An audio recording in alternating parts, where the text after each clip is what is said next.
Benvinguts al Rota't la Llengua. En aquest capítol aprendrem el moviment del rei.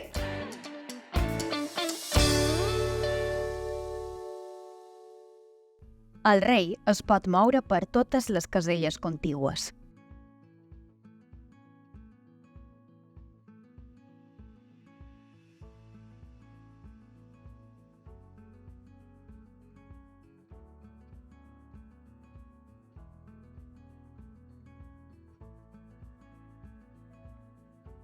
El rei no es pot moure a una casella ocupada per una peça del mateix color. No pot votar. El rei pot capturar les peces adversàries que estan al seu costat.